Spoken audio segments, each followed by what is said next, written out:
Hello viewers, good morning.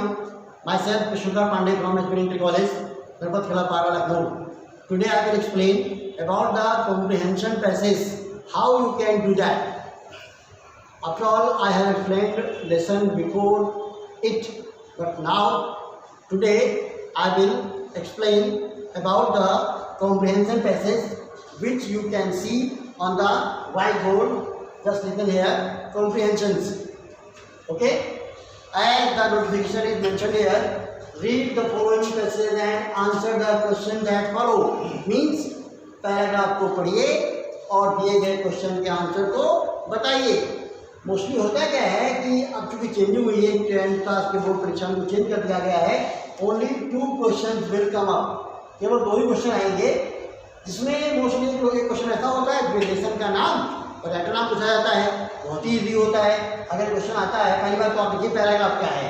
I have received से लेकर indicated below, ये पहला है. बुक में आपको आराम से मिल जाएगा, देख लीजिएगा. और यहाँ पे पहला क्वेश्चन जो आया है, right the name of the lesson. Lesson का नाम बताना है जो कि आप जान चुके हैं, द गंगा. लेसन नेम क्या है? द गंगा. उसके बाद which the above noted passage has been taken and also give the name of the writer. Writer का नाम बताइए. तो आंसर लिखना बड़ा आसान हुआ. कैसे? The name of the lesson is the Ganga.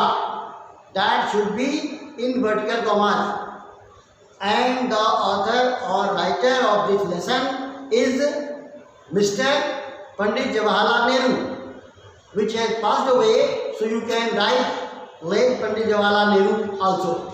हो गया आंसर. दूसरा क्वेश्चन है, what does the author owe to his comrades and colleagues. यानी उनके साथ काम करने वाले जो कॉमरेड हैं, जो उनके साथी हैं, उनसे उन्होंने क्या वादा किया, क्या सौगंध, और मतलब सौगंध कसम ली. जो मैंने जब पहला पढ़ोगे तो आप जानोगे. उन्होंने कहा कि चूंकि यहाँ पर शॉर्ट में है, आई हैव रिसीव्ड से लेकर इंडिकेटेड बिलो.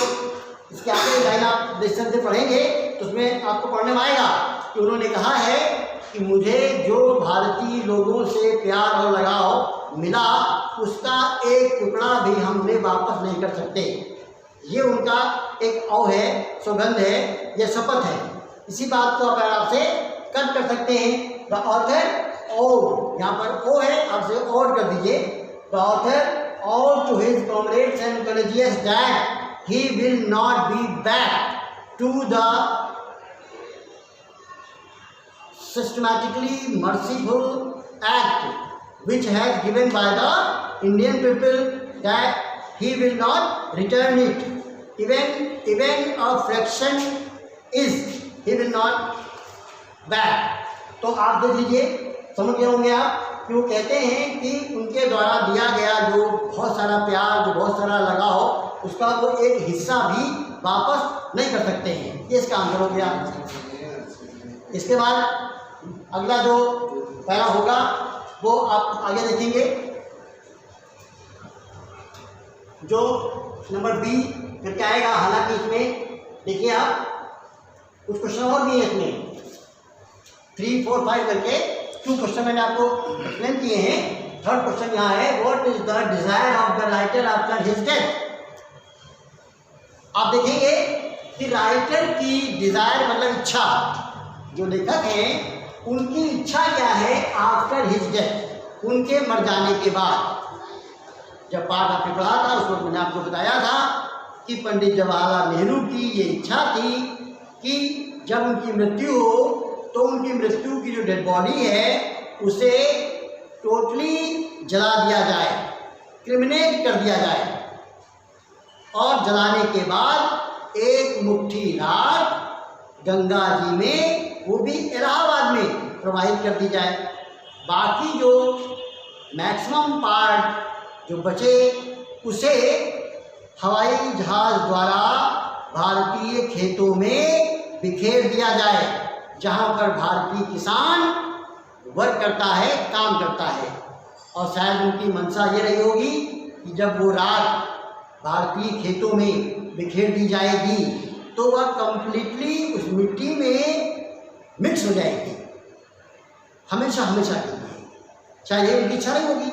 तो आप इसमें लिख सकते हैं the desire of the writer after his death, that after his death his dead body should be cremated, and after cremation one handful ash should be thrown in the Ganga at Allahabad, and maximum part of the ash should be scattered over high to the field where our farmers worked and spent their life, so that he will the body of the his body will totally mix with the soil of India. इस तरह आप बनाकर लिख सकते हैं, क्योंकि English को बोलने समझने के लिए बहुत ज़रूरी है ग्रामर की नॉलेज। ग्रामर के नॉलेज खास तौर से ट्रांसलेशन के बगैर तो आप ये बात कह नहीं सकते। हाँ, ये ज़रूर है कि पैराग्राफ में जो लाइनें दी होती हैं उन्हें आप अपने हिसाब से कट करके ज्वाइन करके एक आंसर बना सकते हैं। वो भी तभी हो पाएगा जब आप समझ पाएंगे किस लाइन का मतलब क्या है। अगला क्वेश्चन है where should his ashes be sent. उनकी जो एशेज है, जो राख है, सेंट मीन भेजना, कहाँ भेजी जानी चाहिए, ये भी इस क्वेश्चन में था। चूंकि डिजायर है उनकी इच्छा में था, अगला क्वेश्चन बनाया गया उनकी जो ऐश है, राख है, उसे कहाँ सेंड किया जाए, कहाँ भेजा जाए, तो आप भी लिख सकते हैं the ashes to be sent in the Ganga one part and remaining part to the soil of Indian field। इसको आप शॉर्ट फॉर्म में कह सकते हैं कि कुछ हिस्सा जो गंगा में प्रवाहित किया जाए, उसके बाद जो बचे उसे भारतीय खेतों में ऊपर से बिखेर दिया जाए। ये है सेंट के बारे में।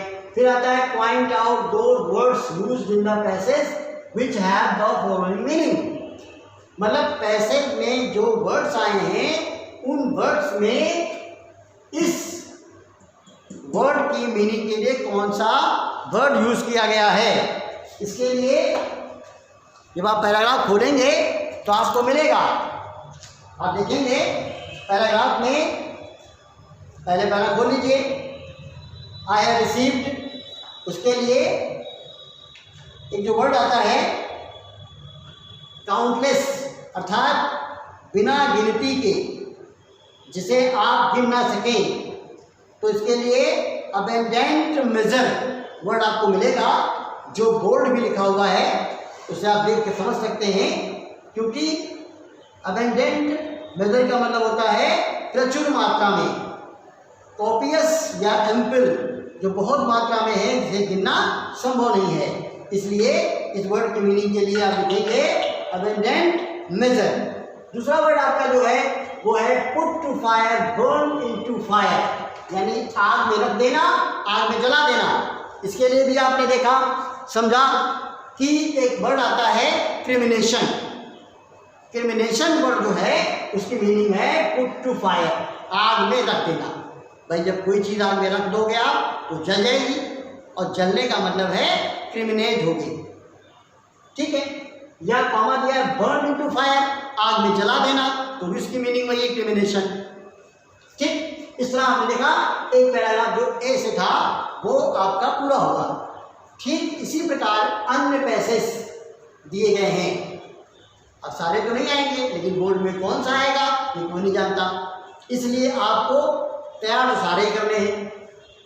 इसी कड़ी में दूसरा जो पैरा है माई डिजायर टू हैव से लेकर देयर फ्लोइंग वाटर्स, काफ़ी हद तक पुरानी बातें फिर आएंगी कि माई डिजायर टू हैव मतलब मेरी इच्छा है, क्या इच्छा है, से लेकर देयर फ्लोइंग वाटर्स, बहते हुए पानी में, ये अंतिम शब्द। इस पैराग्राफ को आप खोलेंगे अपनी बुक में तो वहाँ से पाएंगे पहला क्वेश्चन जो हम बता रहे थे कॉमन सा होता है, तो लगभग हर पैराग्राफ में आएगा, तो बोर्ड में तो आएगा ही, तो सब में बताने की आवश्यकता नहीं है। आप रिपीट कर दे रहा हूँ मैं, लेकिन आवश्यकता नहीं है। कैसे? Name of the lesson is the Ganga and the writer, the author of the lesson is late Pandit Jawaharlal Nehru. ये हो गया पहले क्वेश्चन का आंसर। दूसरा है why is the author reminded of the snow covered mountains on seeing the river Ganga. Ganga नदी को देखकर ऑथर स्नो कवर्ड माउंटेन, बर्फ से ढके हुए पहाड़ों को क्यों याद करता है? रिमाइंडर मतलब याद करना, क्यों रिमाइंड होता है उसे?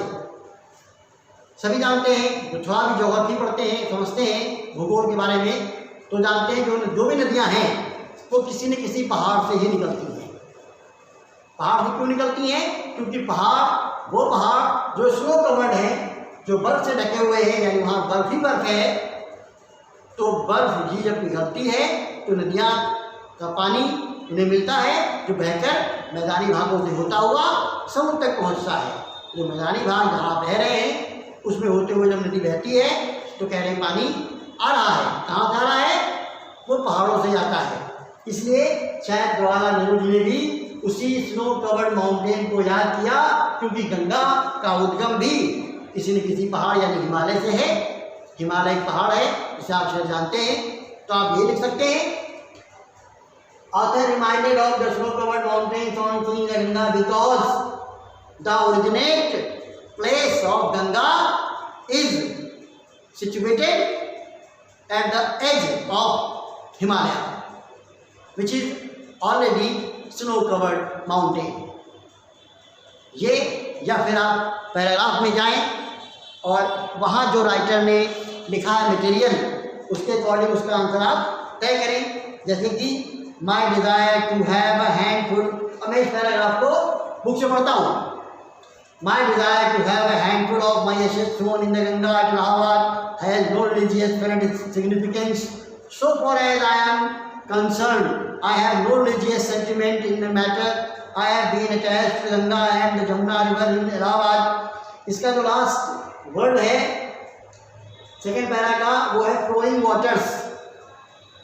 फ्लोइंग वाटर्स तक आप इसे लेकर चलेंगे और लगातार देखते रहिए कि फ्लोइंग वाटर एक ही पैरा पूरा हो जाता है। जो नंबर बुक में आपका नंबर 2 नाम से पहला है कि my desire to have a handful of my ashes से लेकर और लास्ट में डियर फ्लोइंग वाटर्स। तो इसमें देखेंगे आप, इसकी मीनिंग तो आप बता चुके हैं क्योंकि पहला सामने है, तो मैं आपको पुनः थोड़ा आइडिया बताता हूँ। My desire to have a handful of my ashes, मेरी इच्छा ये है कि मेरी जो हैंडफुल यानी मुट्ठी में राख है उसे thrown in the Ganga at Allahabad, उसे गंगा जो इलाहाबाद में स्थित है वहाँ थ्रोन यानी फेंक दिया जाए। हैज़ नो रिलीजियस सिग्निफिकेंस, जिससे मेरा कहने का मतलब कोई धार्मिक विवाद या मान्यता नहीं है।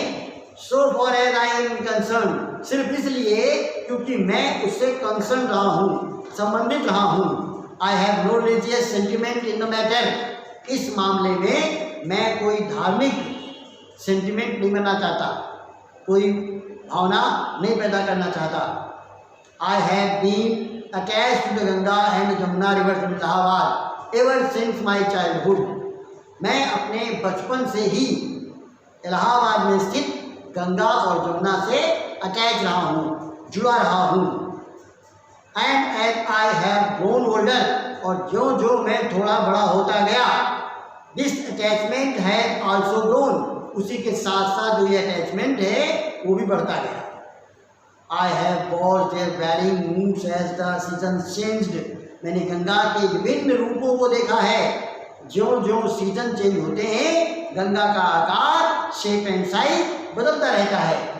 And have often thought of the history and my tradition and song and story that have become attached to them through the long ages and become part of their flowing waters।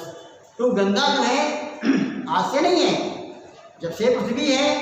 Ganga की अगर थोड़ी सी story आपको पता होगी तो हमारे एक राजा जिनका नाम भगीरथ था, वो अपने पूर्वजों को मुक्ति दिलाने के लिए शंकर से प्रार्थना करके गंगा को लाए थे हिंदुस्तान यानी इंडिया पे।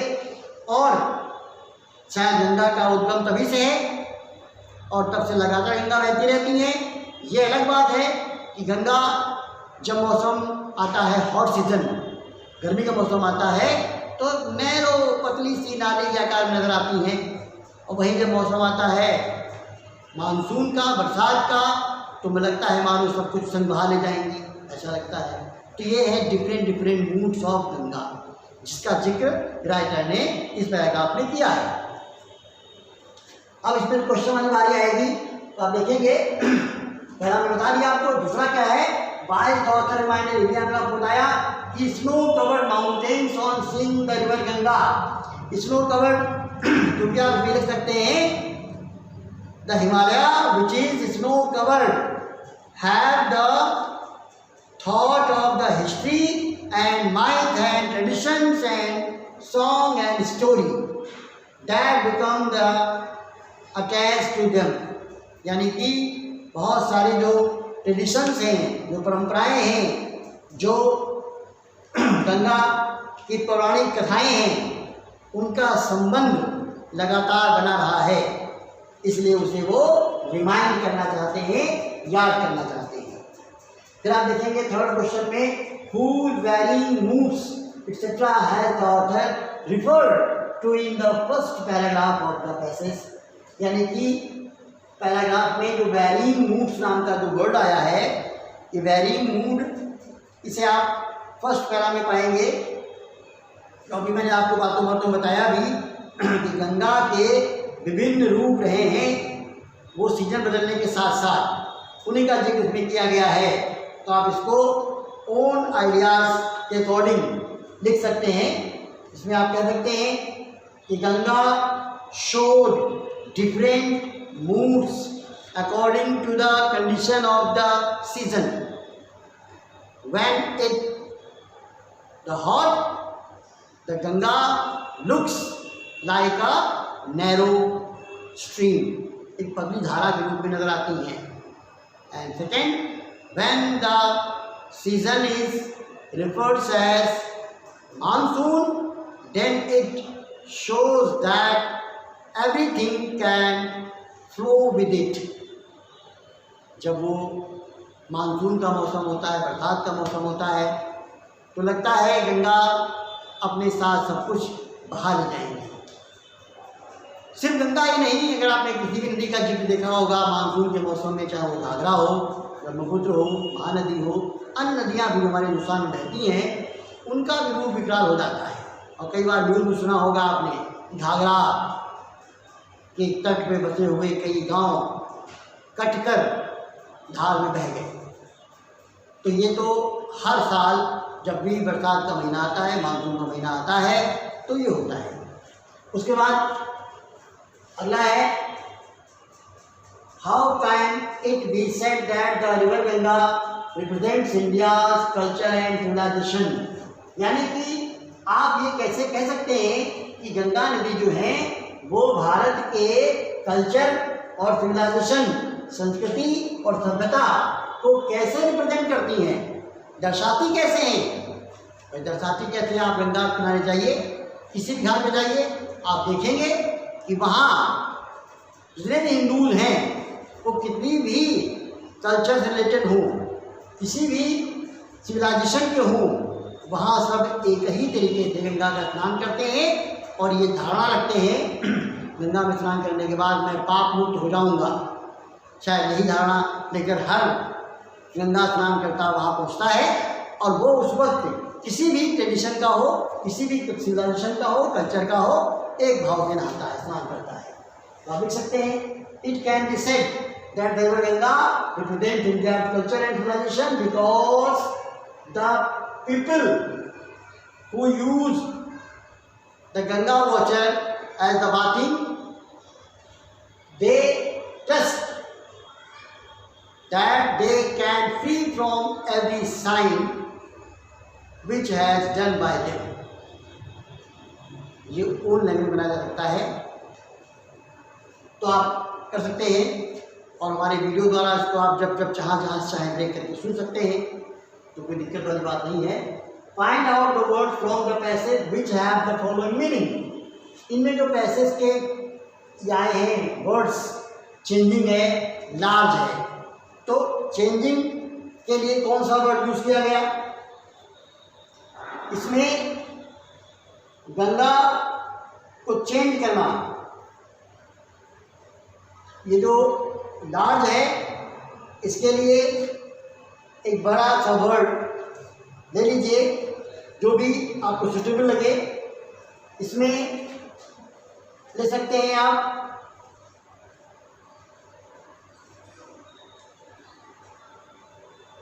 वास्ट यानी विशाल, लार्ज के लिए वास्ट, और चेंजिंग के लिए वैरिंग, चेंजिंग के लिए जो वर्ड आएगा वो होगा वैरिंग, वो भी आपके पैराग्राफ में ऑलरेडी मेंशन है, इसे आप देख सकते हैं। उसके बाद ये पैरा खत्म हो जाता है। इसी प्रकार से अन्य जो पैसेज हैं, जो कॉम्प्रिहेंशन है, सभी के आंसर्स लेसन से रिलेटेड हैं। अभी जो सी वाला आएगा, the Ganga specially has been cast, इसमें देखेंगे तो भी इस तरह आएगा। फिर आगे डी जाएंगे, ई जाएंगे, और इस तरह के और भी कई पैसेज नजर आएंगे। तो मैं समझता हूँ कि 2 पैराग्राफ पहले आप ठीक से समझ लीजिए, और समझने के बाद अगर आपको लगता है कोई प्रॉब्लम है, कोई दिक्कत है, तो आप मुझे कमेंट करके बताइए, और अच्छा लगता है तो फिर आप उसको लाइक करिए। और इसके साथ मैं अपने शब्दों को विराम देता हूँ। थैंक यू, धन्यवाद।